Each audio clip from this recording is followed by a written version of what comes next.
Hello and welcome to Tina and Karen Do the Tube. I am Karen. This is your lovely Tina. All right. Don't mind the echo. Yeah, Tina, explain the echo quickly.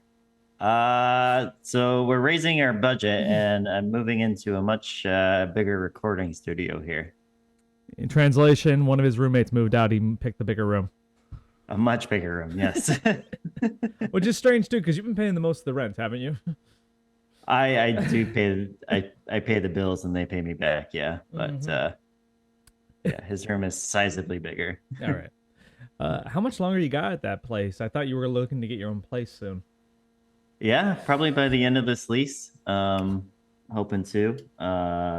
Be the first time I live on my own. Really? No, 33 years old, and yeah.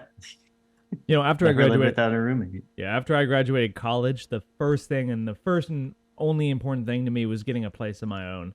And it was a very basic studio apartment, but I was just in love with it for the time I had it.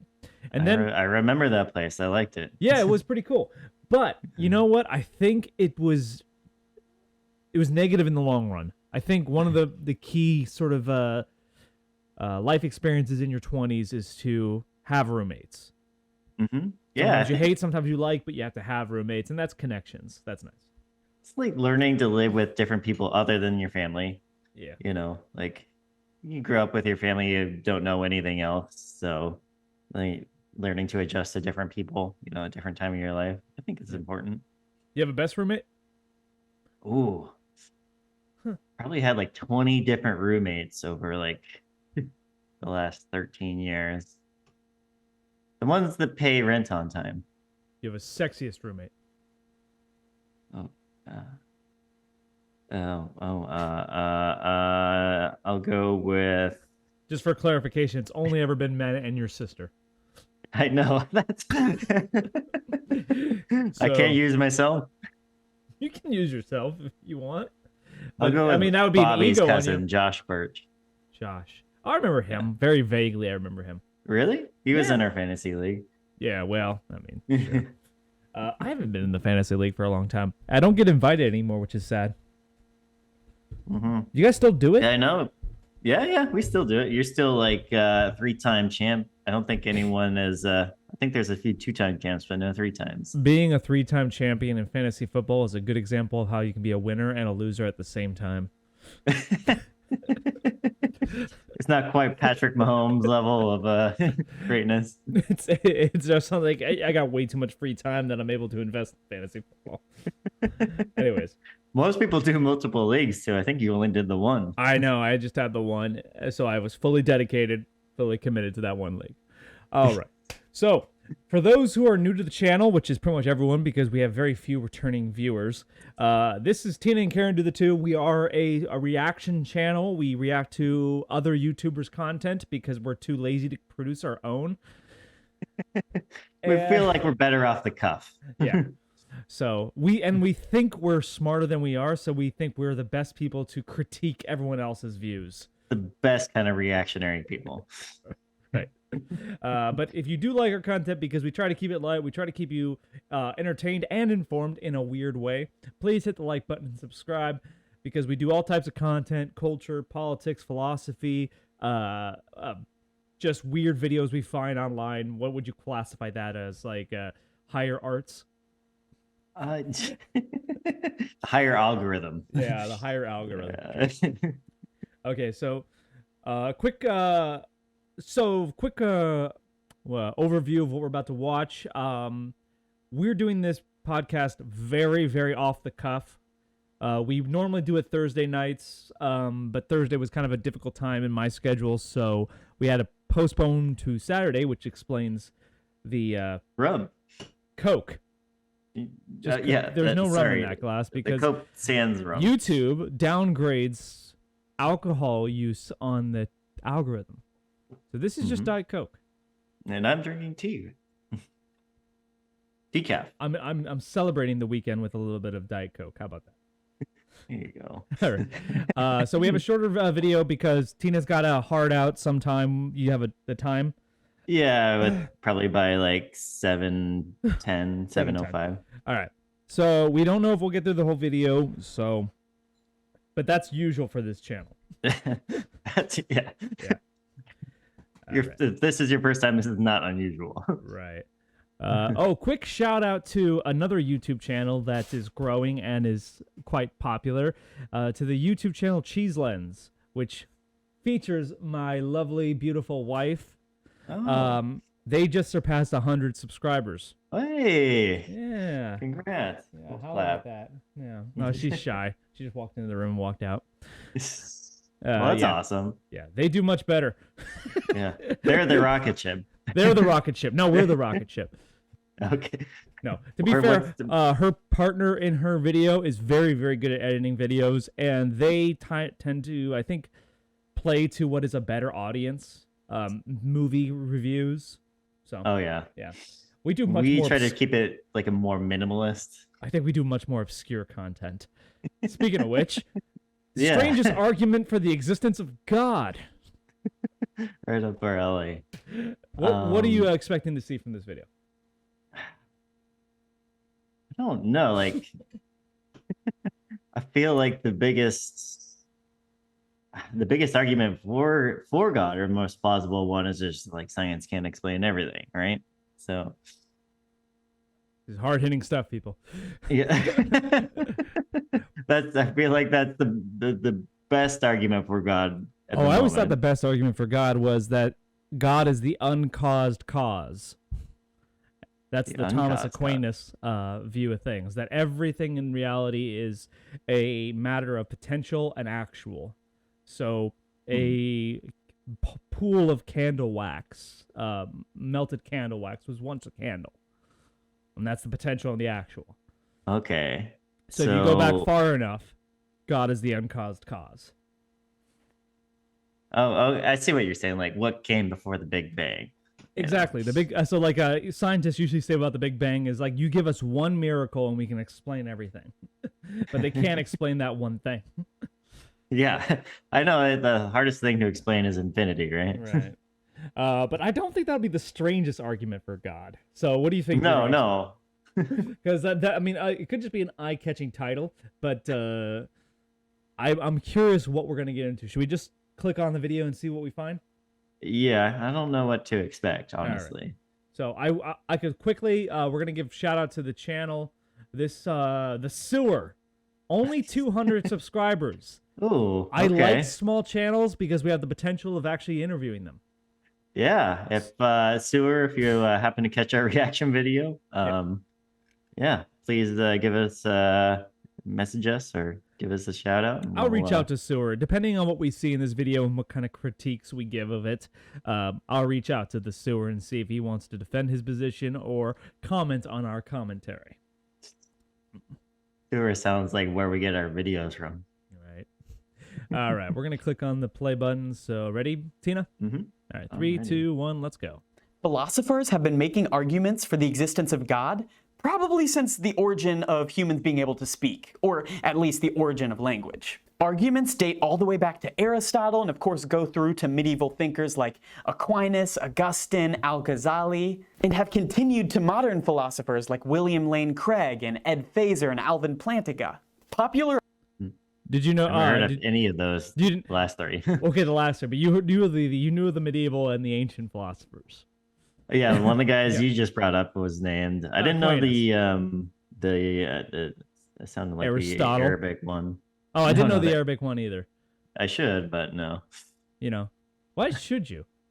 I mean, it's, You weren't raised in a Muslim tradition. I will be going to a Muslim country here Is that right? next month. Yeah, for my Okay, vacation. this is gonna be good. Yeah, you So- gonna guess? I'm gonna guess. So Okay. my favorite Muslim country would be Egypt. Because of the pyramids. Yeah, pretty much for the pyramids. But it's not Egypt, is it? It's not Egypt. No. Because I typically wouldn't describe Egypt as a Muslim country. I know it is, but like Egypt's culture goes far further back than Islam, so it's hard to describe Egypt simply as an Islamic country. There's much more to Egypt. Automatically think of it that way. Just kind of like Indonesia is like majority Muslim, but you don't think of it as like a Muslim country. Shit, that was my next guess. It's not not Indonesia. Indonesia. Is it Azerbaijan? No, they're kind of in an active conflict. I was about to say they're about to like be a war going on there. Like I don't know if you want to go there either. But I remember years back you told me how much you want to go to Azerbaijan. That was one of the first countries I did, Right. and I'd consider it now, but because of the war thing, and probably Okay. not best. Okay, you gonna give me a hint? It does start with an A, just like Azerbaijan. Yes, I know how to spell. It starts with an A. Okay, so that narrows it down. Sure. My It first, is the. This- Oh, go ahead. no, the first thing that came to my mind was Armenia, but that's a Christian country. Yeah. Who's Oh, warring with, Algeria? That's it. Oh wow, what's in Algeria? I'm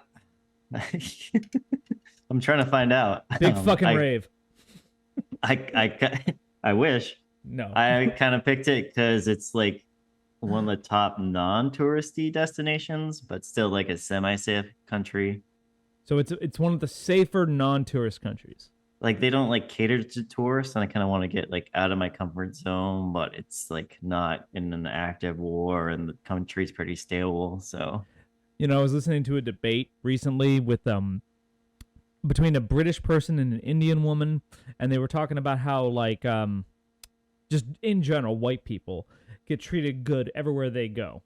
And I don't think that's because of any sort of cultural bias. I think it's just because there's a there's a strong belief that white people equals money. So you're going to be nice to the person who might have money. And that's what Or I've you gotten from kidnap Latin them. America is like that's a stereotype that Latin Americans have of gringos is that we all have like a lot of money. okay, that might be what. My wife just said yes. Oh, very true. Okay. Yeah. So Algeria, huh? Yeah, I'll definitely be standing out. I happen to pick the time of the year where it's Ramadan too, so So fine be- dining, all the restaurants are going to be open. gonna be- exactly. There's no line or no waiting. You can go to the rest, some of them that are open, but you have to go after sunset, or you have to eat behind like a curtain or something. Oh, okay. Wait, they can't see you eat at Ramadan? It's that much? Oh, well, it's considered like disrespectful Oh, to like eat in front of people while they're fasting. Yeah. yeah, fair enough. Yeah, so I'm excited and nervous and practicing my French a lot because, French is the most spoken language there. yeah, it was actually part of France proper. For those that don't know, it was actually a state in France. Right. Back during the colonial days. Yeah, And before the carving out of Africa. that's right, before the 1960 revolution. So, yeah. Let's continue on with Sewer. By the way, Sewer, I would gladly host you on our channel, but you gotta change your name. That's not a good name for anyone who wants to talk philosophy or any sort of theology or anything like that. Just like anything, Matt, right? You just put out the word sewer, and what do you think of sewers? He's too clean looking to be like I would expect a more disheveled looking guy that was called the sewer. You're right. It's not a good matchup. But you know what? You know, who are we to judge? This guy has 200 subscribers. We've been on YouTube for 6 years, and we're up to 27. Well, down from 29, up to 27. We're working our way back up. Right. Other arguments you've probably heard are the first mover argument, the first cause argument, the fine-tuning argument, the intelligent design argument, maybe the argument from religious experience. And if you're like, whoa, I have never heard of any of those, that sounds really confusing. I mentioned the first cause argument. Not that one. I've heard of the intelligent design. Mm-hmm. Growing Have up you ever in heard the church. monkeys in a wristwatch? Or not the monkeys in a wristwatch. A shoebox and a wristwatch? No.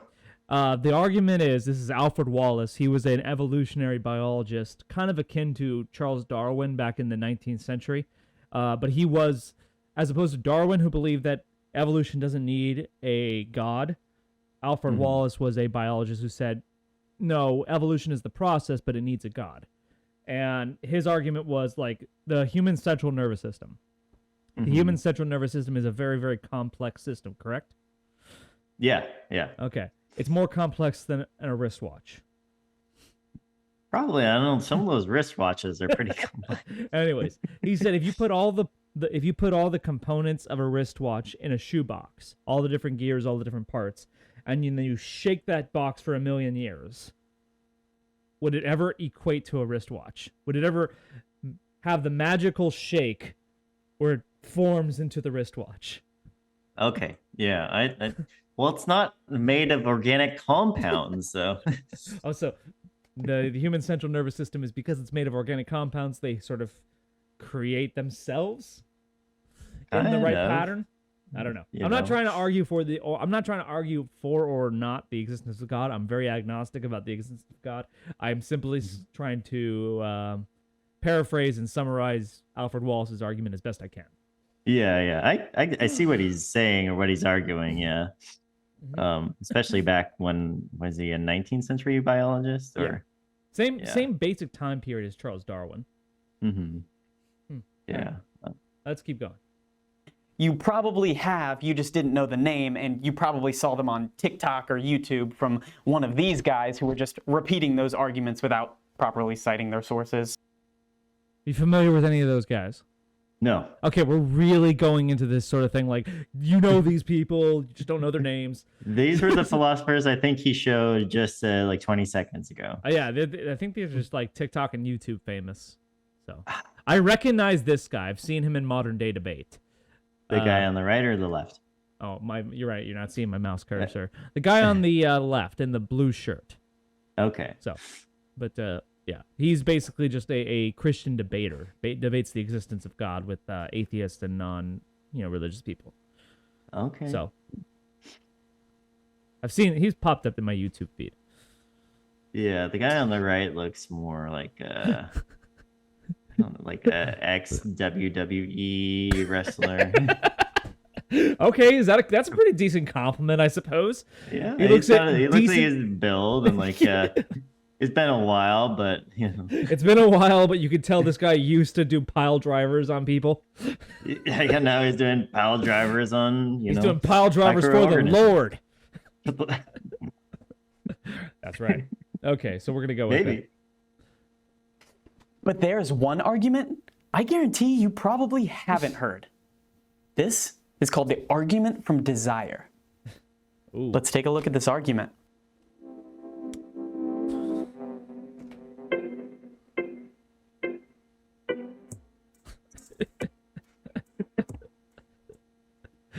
That was kind of like that like little intro. First off, Yeah, kudos more to than that we have. We have an intro. Yeah, we got our little kind We of sketch commissioned a official artist to do a intro song for us. I know. Actually, that was kind of just felt like a funny segue. But I was thinking more like the kind of like the little graphic they had at the bottom. It made me think of like kind of Windows Media Player from the 2000s. All the kind of I know. Yeah. Now that I'm thinking about it, I don't know if I ever paid August for the intro music. I mean, I think he did owe you rent, right? I think I gave him a discount on his rent, I think is what happened, yeah. Okay. So that was the guy who does our intro music, just FYI, his name is Augie Rose, and he's a pretty good musician, but I think he was my tenant at one point. So Yeah. I don't know if he's still out there. I'd love to interview him actually at this point. See how he's doing. Yeah. See what he's up to. So the argument for desire, do you think they're gonna probably use like pathos for their argument, like logistically? Oh yeah, what kind of rhetoric are they going to use? Yeah. Well, I don't know. I have not. I just want to like listen and absorb it because I have no idea. The argument for desire, it could just be the idea that like we all long for a God to exist. We all have this God hole in our hearts, right? Yeah, okay, God-shaped hole. Yeah, God-shaped hole. Exactly. We've heard that a lot of times. So, but the strangest argument for God is that that doesn't sound too strange. It's not convincing, but it doesn't sound strange. Yeah. I need to refresh my drink, by the way. Okay. Okay, so quickly gonna cut out. We're gonna pause here and be back. So don't say much, or if you can, don't care. I'm gonna edit it out. Okay. Tina goes on a rant here. So far, this guy seems interesting. I know nothing about his channel. He looks like he likes to do philosophy videos based on his background. I see like a Buddha head and a bunch of books in a cabinet right behind him. I have no idea why he calls himself the sewer though. Is that where like the mutant like theories for like the existence of God come up? Is that what he kind of likes to do? Is like all the different like, strange theories and arguments? It would make for a decent channel. I might have to look up some of those other videos. But yeah. Our philosophy is probably more akin to like the dude in Karen's background. We'll see if he edits this out.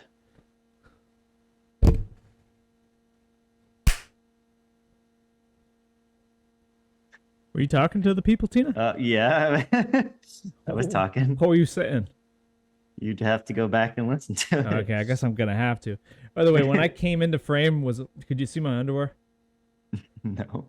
Okay, good. There's enough on that.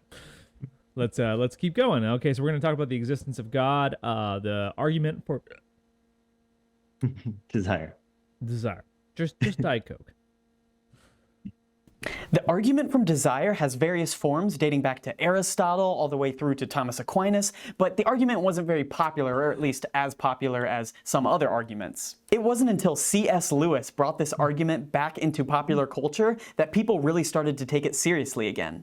Yes, that's right, C.S. Lewis, the guy who wrote the Chronicles of Narnia. Yes, he was also a popular theologian and philosopher. So what is C.S. Lewis's argument from desire for the proof of God's existence? Well, modern philosopher Peter Kreeft has taken Lewis's argument and put it into philosophical argumentative format. So that's what we're going to look at, is Kreeft's version of Lewis's argument. So the argument goes... Wait, he's not going to just show us, like, Lewis's argument? He's just going to say, this guy paraphrased it pretty well? Yeah, I still want to know, like, the basic argument. I want to know, I want to hear C.S. Lewis's argument. Put a fucking quote up there or something. Just, this guy... I don't want to hear this new guy's spin. This is what you call just sort of like the error of legitimacy. Like, they cite a philosopher or a person you know and would respect, and then just, like... Moving on. Moving on. We're just putting it's like Stephen King endorsed this movie. Had nothing to do with it though. Boom. Yeah. It's putting his name on it in order to get your attention and get your Stephen King watched this movie. Stephen King watched this movie. Did he like it? Find out for yourself, because we'll mention it at the end of the credits. No, we won't. No. Yeah. It's like what's not being said. Right. So it's interesting that he just brings up C.S. Lewis I think it's just like it's the credentialism. He's trying to get you to think this is a legitimate argument, and then he brings up another guy.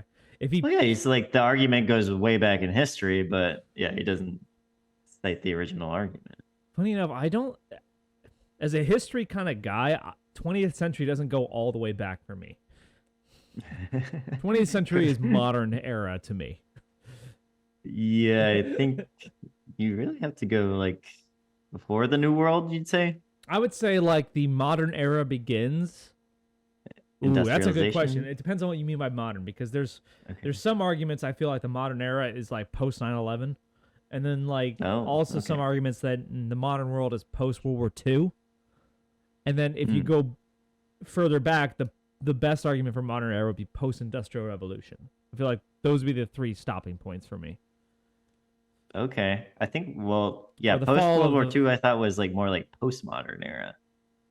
No, I don't think you can get to a postmodern. The problem with the term postmodern is it has it's already associated. Modern, yeah. Well, no, it has a negative connotation, and it's associated heavily with like a school of philosophy that that believes there is no reality. Not so much an era, but more of a yeah. So you could say post-industrial. We're in the post-industrial era because most people don't have industrious jobs; they have service jobs. Yeah, we're past that. Right. Yeah, now everyone has gig jobs. Gig jobs? That's not good either. No. Man, that deserves its whole commentary in and of itself. Yeah. But let's hear him out. Let's hear out the not C.S. Lewis argument. like this. The first premise is every natural and innate desire in humans corresponds to some object in the real world that can satisfy that desire. So by natural and innate desire, Lewis is talking about things like hunger. For desires like hunger that humans have, they can be satisfied by food. Or thirst. Thirst is an innate natural desire that humans have that can be satisfied by water. Now, Makes sense so far, right? Well, yeah, but that doesn't. I don't know where we get God from that if we have desire. He's setting up. There's a logical progression to this. He only set up the Oh, okay. first this is how like He's saying logic humans goes. have desires. No, the logic usually goes with if A then B, if B then C. So naturally Oh, A okay. then C. So Okay, so this won't necessarily be a pathos. no. There's a logical argument here. It's just we're wondering what the next condition is. But we agree with that first condition. That if we have desire, there's something natural that exists for that desire to be real. Such as like he's saying, like if we're hungry, it's because we naturally want food. Okay. And If food we is want real. sex, it's because we naturally want sex. Naturally, right? There's nothing natural about sex. Oh, okay. No. I always wonder like how people like learn to have sex before like it was like taught in schools or like the family, the nuclear family. What the or fuck? before like modern language. Hold up. You thought that people didn't understand how sex works before school? No, like before like the modern that- like language. I would say that like sex. Like I was joking for a second. I think sex is the most natural human thing. So Yeah. not even human, just like biological thing is to reproduce. So like I think it just comes natural to it. You take the joke is you take a guy who was like raised in a desert island by wolves. He sees a woman and he knows exactly what to do. Yeah, kind of. Not kind of. We would. You think so? You think we would kind of discover it on our own if we didn't already know? I mean, obviously we did, but maybe maybe there were a lot of guys that didn't figure it out. I think if you've never seen a woman before, and you saw a woman for the first time, you know instinctually what to do. You wouldn't be good at it. I'm not saying this is like an expertise thing, but you would understand instinctually what you wanted to do to her. Yeah, you'd have like that desire, but maybe you might not be sure of like what to do with it. You'll realize that there's something in your body's going, going Well, I mean, haywire. let's think about this for a second. So when you see a pretty girl and you start thinking about the pretty girl, what part of your body becomes activated? The brain. Fuck you. What part of the body becomes hard? Okay, you don't even have to say the word. We both know what we're talking about. Okay. Yeah, the Johnson. So I stand up next to a woman. She's got a hole. I got a pole. What? Well, you may not see that there's a hole. You can assume. Like, why isn't she hard? Okay, so the problem is like you can't see the hole, so you don't know where your pole goes. Yeah. Yeah. You feel like this urge to do something, but you're not sure what. My Okay, best guess When Tarzan's is that in... What? my best guess is that we just had sex in front of people a lot, and that's how we learn. Okay, so when Tarzan saw Jane, what did he want to do? Probably take her out and have a nice dinner. And Do you think he might have just saw her and thought like, I know what to do? maybe he's like, this is what they taught me. This is what I saw. This is actually no, it's not what he's taught. He just knows. It's instinctual. He never saw it happen. Well, in the Disney version, no. Okay, not even the Disney version. Maybe he saw it with monkeys. I don't know. Yeah. But I do not think it's learned behavior. I think it's instinctual. This is a good conversation though, because I guess one way we'd find out is how do like apes and like chimpanzees, how do they at some have point sex? There was a first human-like being, Homo habilis or Homo erectus. Yeah, whatever what you want to call it. At some point there was a first human being that decided to do it and then passed on that knowledge. Hey, it's like, hey guys. I figured this out. It's like, this is like, I mean, like, okay, you say the invention of school. It's like, this is why we basically have the idea of marriage. Is because we want to understand that, like, if a woman only sleeps with one man, we can guarantee the offspring of that, like, woman is that man's. Yeah, the one time one early human was like, hey, look what I discovered. Here, try it. I don't know. That's an interesting thing. I honestly do think it's more instinctual than learned. It's not socialized. I think it has to be. Wait. I do not think it's socialized. So you don't think it, like, we learned it socially up until a point where it was just, I mean, like with other animals, it's like instinctual. Like a cat may never see another cat in their life, but so they know what to do with that cat once they see it. Yeah. I think it's the same things for humans. It'd be a funny test if we ever did it. Okay, so Tina, this is like next week's podcast. We need to find a person. No, find a baby. A Tarzan baby. We need to find a baby, raise it away from all humans, away, not even animals. Let's basically just put it in a box. It has to grow up in this box, and then we let it out of the box, and then we show it a woman. Does he know what to do? I don't know.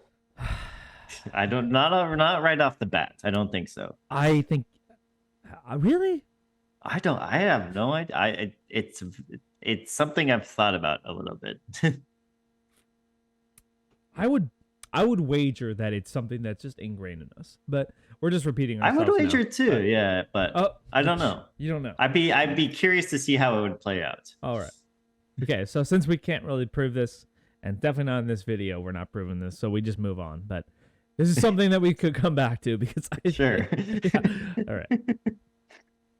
I have a conversation quickly before you leave. Once we finish this video. Okay. For clarity, natural innate desires in humans does not just encompass all desires. For example, if someone has the desire to murder or the desire for, I don't know, to do something horrible like rob a grocery store, that isn't natural innate, at least according.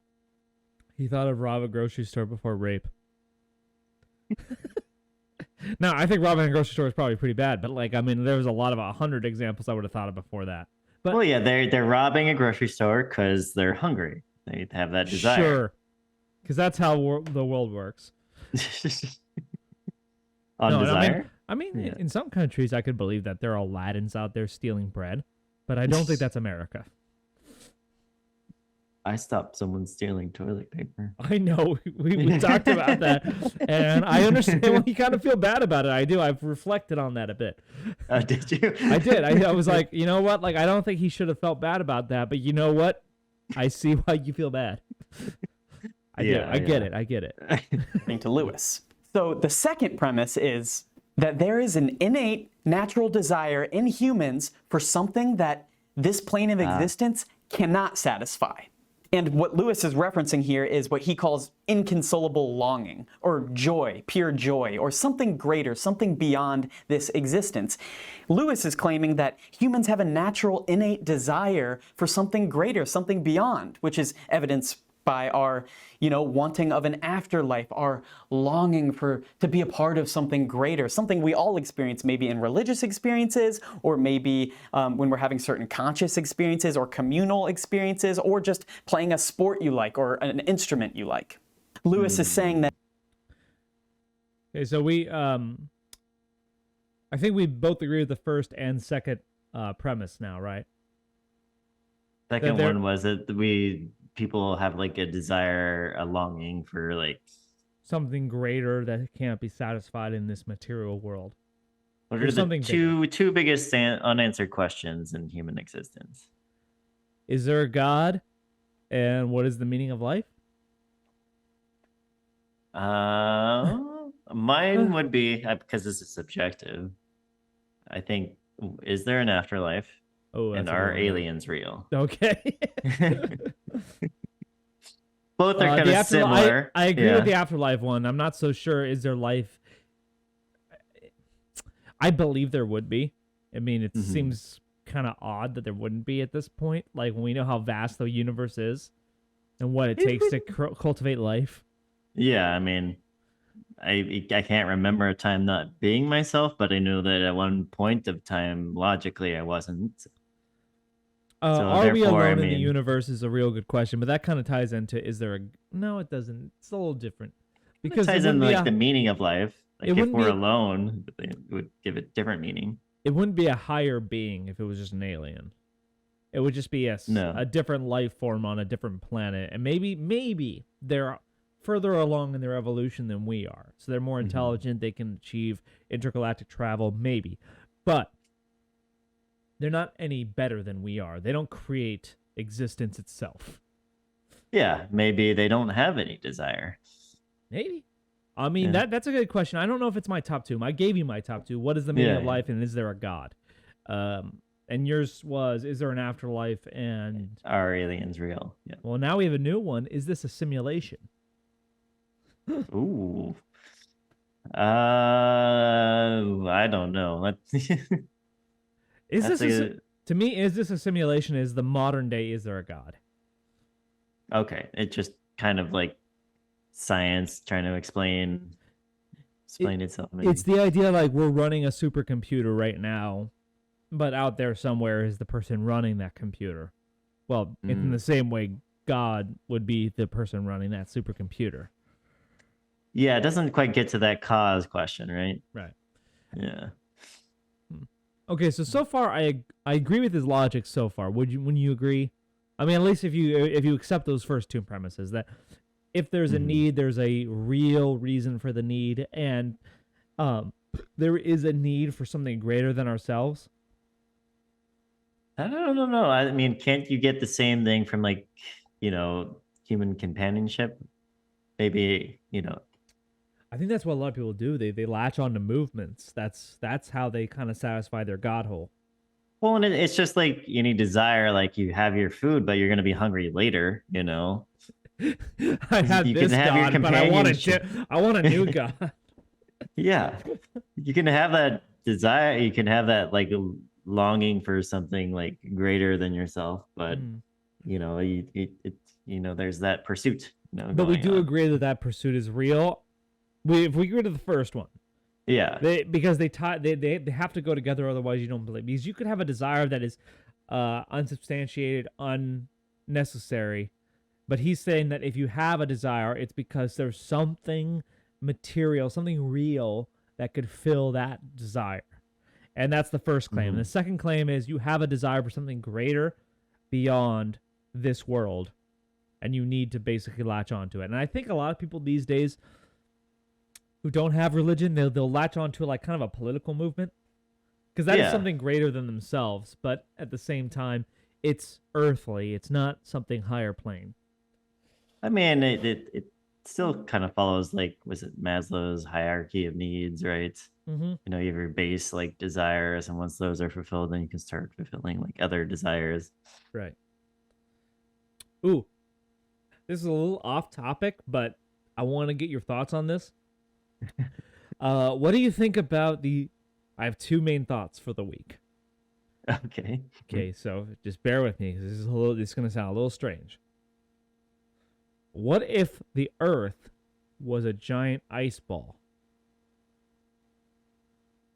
We talking like the flat Earth theory, like the okay, because it. Okay, so like first off, this only makes sense if you understand that math is communist. No. Okay. Yeah. Okay, so the original. Okay, so we're gonna go like two claims. Pythagoras, who was the original mathematician, the Greek mathematician, lived in a commune. Did he? Yes, he did. Okay. He was in an orthogonist commune. Was he Epicurean? No, he wasn't. Okay. He was an orthogonist. He believed that like basically there were shards of God and we're trying to recreate God. Oh. Yes. Okay. Okay. How does it get to the ice ball? I'm gonna get there. Okay. Okay. Like a communist pie thing. So the oldest Greek philosopher we have documentation on his name is Thales. It's Theos of somewhere. I think Theos of shoot, I forget all the Greek city states. I think it's Corinth. It's somewhere. It's, Thessalonia. yeah. But Yeah. his name is Theos, and his original, like, before we even had Aristotle, we had Theos, and Theos believed that all of reality is made of one substance. So Okay. matter itself is a single substance, and he believed that that single substance was water, and water in different forms. So if you have a solid, you have a solid water. But we already have a term for solid water. It's called ice. So therefore, the world is an ice ball. It's Oh, the- okay. the modern There's some term- leaps there. Okay, Okay. no, there's not complete. The modern term for this is glacial cosmology. Okay, Oh, glacial cosmology. and this is important. Hear me out. Okay. There's an important person who subscribed to this idea that the Earth is a giant ice ball. Justin Bieber. No, it's not Justin Bieber. Close. Hitler. Oh. Oh, okay. Really? Hitler. Yes, Hitler believed that all modern science was a Jewish conspiracy and that all matter was water. Okay. Interesting. So that the Earth is a giant ice ball. And that if you thought different, it's because you're a communist. What about the water portion? Well, of water's water. it? Okay. So, but there's a word. But for- ice is ice. Ice is solid water, Yeah. and the Earth is solid. But Well, the if it's a soil, bit more melty. but the soil. Okay, so we would say in our modern lens of science that soil is a mixture of different minerals and different elements. It's not water. But Theus, the original philosopher, believed that all of Water matter, and soil are the same. they're the same because all matter can be reduced to some building block that is water. I can see that. I mean, we're trying to get to like the base elements and think. So you we're agree that getting- science is a Jewish conspiracy? Because that's what Hitler said. You can look this up. I'm not Maybe making more this like an fucking up. Islamic I'm not- conspiracy. I'm not making this up. The modern I might- term is glacial cosmology, and it's the I'll idea. I'll look into it. And it's the idea that the Earth is a giant ice ball, and Hitler subscribed to this theory. Okay, Okay. I'll look into it. I'll see how far down the rabbit hole I can get. Dude, you don't What's wanna the go- second question Was there a second question? What was of the first week? one? Oh, the whole thing about math being communist. Oh, okay. I watched That's a- separate. I watched a video and it was fucking funny to me, but the guy actually it wasn't a joke. I just took it as a joke. But like, because Pythagoras was basically part of a commune, therefore he's a communist, and Pythagoras was the original mathematician. So if you subscribe to math, you're therefore a communist. Okay. Can't have communism without math, right? You can't have anything without math, but like, since it all started with a fucking communist, you can't trust it. But look that turn up. Glacial cosmology. I'm ready. Okay. right. I'll look it up. All right. Homework for the week That's for our fine. listeners too. That's fucking right. All of our listeners, look this up. And tell me why Hitler was wrong. Oh. If you can't tell why he's wrong enough. I don't care about all his extracurriculars. Yeah. I don't Just care. this. Yeah, no. People mistakenly think that Hitler had a bigger agenda, but really his main thing was about ice ball theory. We could get everyone on the same page about this. Maybe we can build a better world. It's kind of like the whole thing that like Hitler was. Everyone that's not on the same page needs to be wiped out. It's kind of on the same line that Hitler was actually ironically pro animal rights and pro vegetarianism. Yeah, I've heard that. Yeah, but like at the same time, like I had a conversation with a friend one time, but like he thought that because I told him like my whole thing was that Nazis can sometimes be right. If a Nazi said that water was you need water to survive, therefore it's not wrong. Yeah, Hitler believed in animal rights and vegetarianism, so the Nazis could be right about some things, I suppose. I guess so, yeah. Except like they're probably, and he asked like, well, where did they go too far? I say probably the whole Holocaust thing. if National Socialism, Nazism was just about vegetarianism, then I probably wouldn't have a big issue with it. Maybe he wouldn't take credit. Was it his idea? I don't know. Vegetarianism? The people, no, the whole Holocaust thing. No, the Holocaust deniers now say that Hitler didn't know it was going on. That's bullshit. Okay. Yeah, that's the denier thing. He's too high on meth to realize what's going on. Well, the Holocaust deniers want to believe that, like, first off, the Holocaust wasn't as bad as people say it was, and two, that Hitler didn't know what was going on. So. Yeah. Debatable. Yeah, sure. That this desire that we have can't be satisfied in this existence. We can, of course, scratch the itch by participating in art and religious experiences, but we will never attain that perfect union or that transcendence or that inconsolable longing. So, those first two premises lead us to our conclusion, that therefore there must exist something more, something beyond this plane of existence that can satisfy that desire. So, this is the basic argument from desire. We as humans have natural, innate desires that there always is something that can fulfill them. Hunger, thirst, and you can plug in any natural, innate desire. And we as humans have this natural, innate desire for an inconsolable longing or for pure joy or for transcendence. And therefore, there must be something, not in this plane of existence, because it doesn't exist, you can't achieve that here, that can help us attain that. I don't know if this is a good argument. Now, I agree with him, generally speaking, that people do long for something greater than the material world they can give them.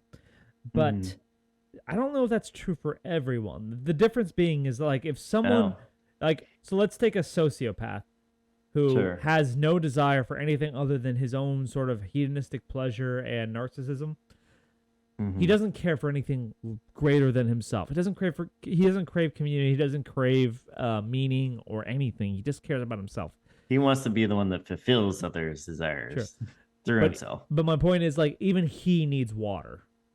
Yeah. Even he needs food. So I don't know if it's a need for everyone, because if you can't create a human being who doesn't need water. You can't create a human being who doesn't need food. You can create a person, a human being, who doesn't crave meaning. Now, it's sad. Does this just extend to humans too? Like, oh yeah, cats definitely don't care. Ants, no. No, ants, yeah. Actually, ants have a better meaning. It's basically serve the queen. That's kind of what I was thinking. Like, they have to have a queen. Like, yeah. I heard this crazy thing about bees too, but basically, like, when a queen to a beehive gets old and they know that she's no longer, like, viable, they'll destroy her. They'll kill her. Yeah, exactly. Yeah. They'll create a new queen while, like, the old queen is there, and they'll devour the old queen. I know, isn't that wild? There's no loyalty there. I guess that's what we did with, like, our early gods, right? We just devoured them. I thought you were gonna say Biden. Ooh. We just tossed that one. Yeah, we just tossed that one. With the early gods, I think there's that kind of that theory that the more hierarchical a society became, the more monotheistic it became. Have you heard that theory? Yeah. I think we've talked about that. Yeah, polytheistic to more monotheistic, right? Yeah, so as society was more like primitive, it was polytheistic because there was no central power. But then, like, as societies became more centralized, it became more necessary to create a one god to rule them all kind of religion. Kind of makes sense, like getting everyone on the same page, and structurally that getting anyone to believe in, just one thing is, like, impossible these days. So if you can get, like, a whole, tribe to do it, that's kind of amazing. There was this interesting thing about, like, sort of the Judeo-Christian God and how it advanced human civilization. But it was the idea that, like, so the pagan gods all had their unique personalities, right? Mm-hmm. Does God have his unique personality? He's vengeful. It's forgiving. All right. But generally speaking, like, if you believe that like there was a bunch of gods and that when bad things happen, it's because the gods got pissed at one another. Oh, are we going to like Hinduism here? Well, I don't know. I don't know enough about Hinduism to comment on it really, but like I One know, of the oldest religions. yes, but I know like a lot of pagan religions are basically mythologies of like the gods were like these families that like they bickered and then like bad things happened to Earth because they bickered. It's hard to create sort of like a overarching like system by how the universe works when all the bad things that happen are just because Thor had a temper tantrum. I know it's kind of wild that they like bought into that. Like, Well, they did, but like that's why how religion became more monotheistic and how religion became more structured. You had systems. So I heard the argument that like Christianity in an ironic way created modern science because if you have one God with one universal law, therefore people could understand God's law and they could try to make sense of the universe. But if it's you, like, but like a set of laws. Then, yeah. but if your universe just functions by a couple of emotional gods getting into fucking fights every now and then, you don't have any sort of like, oh, that's why we had an earthquake because Thor got pissed that Loki took his fucking toy. But if there's one god who create one set of laws for the universe, you could try to explain God's law. Yeah, that makes sense. Yeah, it kind of. It sounds like you're talking like the Greek and the Norse gods, right? And Yeah, I use the Greeks and Norse because they're the most familiar with me. I'm sure there's plenty of other pagan religions out there. Oh, even like the Egyptian like gods, like Right. Ra and stuff. I just like don't that. know as much about the Egyptian gods, sadly. Something crazy I just learned recently was Alexander the Great. Thought he was the son of son of Zeus or someone, one of the Greek gods, and so like declared himself that, and then that's when he went on his campaign. And then when he got to Egypt, he like declared himself like a pharaoh or a living god. Yeah, that was the thing about Egypt. It was a funny thing. Interesting thing is the pharaohs were living gods. They were gods incarnate in flesh. Yeah, And- I know. And it's not even that like strange because a lot of the pagans of the past believe that there was like thorough lines between gods. Like Yeah, they just accepted like the Ra is like our Zeus or something. exactly. Like that. So like the Romans when they basically adopted the kind of the Greeks, they said like, oh, Zeus is your Jupiter, and they I think the kind of Romans try just to copied and pasted basically. That's and what then- made the Hebrews so hard to manage, though, because they just did not accept that there was more than one God. They were That's like true, a unique yeah. monotheistic religion. So Yeah. This little rebel area that just will not kind of No. just assimilate with the rest of the. exactly, Yeah. and that's why the Romans actually were pretty tolerant of other religions because they believed, like we talked about, that all of the gods were basically just the same. We just had different names for them. And then the Hebrews were like, no, there's only one God. You guys basically worship a bunch of false gods. It's like, okay, well, fuck you guys. Yeah. So yeah, so basically, if you're a Roman governor, you basically you let's say you're a Roman governor in Syria, right? And like Yeah. you're like, okay, well, you guys have your gods, but they're basically our gods, so you guys can do what you want. But we're worshiping the same gods. You pay homage to the Roman gods, and we're good. And then they go to fucking the the Hebrews, and they're like, no. So it's gonna lead to some conflict. Yeah. Jesus wasn't like killed for believing in like one God. I think he was killed for potentially inciting like rebellion or something like I think that. Jesus was killed because the Jews basically saw him as heretical.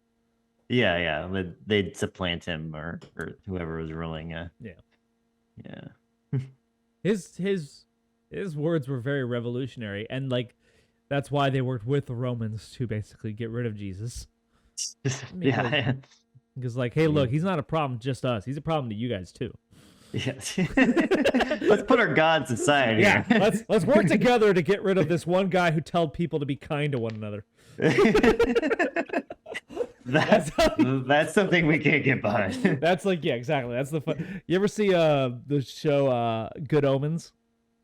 I haven't seen the whole first season, but I Oh. watched part of it. Yeah. There's a really funny scene like in Good Omens where the demon and the angel are going through history together, and then they get to the Jesus scene, and like the demon says to the angel, "Is like, what did he say to get everyone so pissed off?" He's like, "Be kind to one another." It's like, "Oh yeah, that'll do it."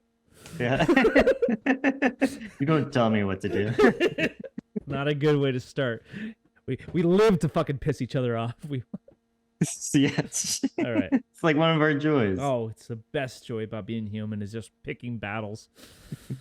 Yeah, I think we might have to wrap soon here though. Oh shoot, you're right. It's 7:05. We want to go for another like 2 minutes, see if there's anything interesting. Sure, yeah, let's Now, go. you're probably realizing, wait. How does this prove the existence of God? Well, it doesn't right away, at least according to Lewis and Kreeft and thinkers that support this. This is an argument that can be used to simply argue for something greater than this existence, or the immortality of the soul, or transcendence, however you want to phrase it. But thinkers of various religious backgrounds need to then use this argument only as a basis, but then add additional arguments if they want to argue for maybe a specific Christian God or specific Muslim God. So let's look at some common critiques of the argument from desire. The first common critique is that this is an inductive argument. A lot of analytic philosophers think only deductive arguments can really prove anything, that there are problems with induction and abduction. But you can look into David Hume and other more modern thinkers as to why induction has some problems to it, but I'm not going to dig too deep into this because there are also a lot of positive aspects of inductive arguments, so it could really go either way. Are you familiar with inductive and deductive reasoning? I can deduct what it means. Right, exactly. So for our audience, deductive reasoning is when you have a list of evidence and then you sort of deduce, as in you reduce it down to its common argument, its common core. So yeah, it's like it's like I notice a pattern of behavior with someone. I'm able to deduct use deductive reasoning to sort of like figure out what is the cause of that behavior. Inductive reasoning is the exact opposite. It's like you notice one thing and you try to predict a completely unsubstantiated thing in reality. So it's almost kind of like you're assuming certain things, and then with that one assumption, you can assume other things. So like the best example of deductive reasoning would be like detectives. Detectives take the evidence of a crime scene and they try to whittle it down to its most common core, what's the most likely cause for this crime. Inductive reasoning would be like the criminologist. What's the root cause of crime? We can see crime, let's see what it would spread out if we did X thing. Okay. It's just kind of like using your intuition a bit more. It's a little more intuitive, yeah. And that's what he's trying to say is like we can intuit that people have a desire for meaning. We don't observe it in natural reality and where we can look at every single person, because I brought up my example of sociopaths. They need water, they need food, but they don't need meaning. They're happy just living life, just basically knowing that they're all life is, and they just fucking don't care about anyone else. Yeah, that's a bit inductive, isn't it, right? No, that's... maybe. Good point. Yeah. Well, I think sociopaths are the exception to his argument, C.S. Lewis's argument. Yeah. Because if sociopaths exist, then you can't argue that all meaning is sort of intrinsic to the human experience. Like all desire is the same. Yeah. But like at the same time, if the sociopath needs water, he needs water. The sociopath needs food, he needs food. The sociopath doesn't need meaning. He's happy just living his life knowing that there is no meaning to anything and he can fucking do what he wants. I'd like that life. Yeah, well, I don't like that it's true. Yeah. I just think it sort of disproves C.S. Lewis's point, unfortunately. All right. So, do you have any final thoughts for this video? I know we're wrapping up kind of abruptly, but you got somewhere you got to be. Oh, good. I don't know if I'd say it was the strangest argument. I think it's a decent argument though. And the fact that it sounds like the people that are making this argument say like, "Oh, it can't prove like you're God or this thing," but it kind of you can use it kind of to maybe say that there is like immortality or something. There's something more going on. Yeah, there's something more that because we talked about like people can attach themselves to a higher level of meaning other than themselves, or other than God. A political movement is something you attach yourself to give yourself your life purpose, even if it's an earthly meaning. Yeah. It's still you can get a sense of purpose collectively making your community like better. Yeah, Trump is God. If you want to subscribe to that, if you want to subscribe to the idea that people can have a political movement be their meaning. Yeah, or conspiracy theories. Exactly. That gives your life meaning because it exposing the truth. Exactly. Yeah. Exposing the truth would give your life meaning. And like Yeah. C.S. Lewis, I would agree that C.S. Lewis is like giving God would be the highest meaning to your life, but that doesn't mean it's the only thing you can give your life meaning to life. Yeah, I mean, there's a reason like usually with religion, like giving your life to like a god also means like collectively benefiting those people around you when their set of beliefs. And Exactly. like This is why I don't. This is why this be a whole nother tangent. I don't want to get too in it because you got to go. But it's one of those things like when someone says like you're going to hell, they say that's hateful, and my whole thing is basically that's not someone being hateful. If you genuinely believe that someone's actions is going to put them in the worst possible place there is, if you genuinely believe that, it's the opposite of hate to tell them not to do it. Yeah, that's why trying to tell the people with the megaphone outside the store at work that they should shut up doesn't usually work. No, because they genuinely believe they're doing the right thing. Yeah, the best you can do is ignore them or somehow get the police to intervene. Right. Okay, let's end on that note because it's good and you got to go. So for Tina and Karen do the two, I am Karen. This is Tina. All right, stay safe, everyone, and stay hydrated. We love you. Do you love them? That's a good question.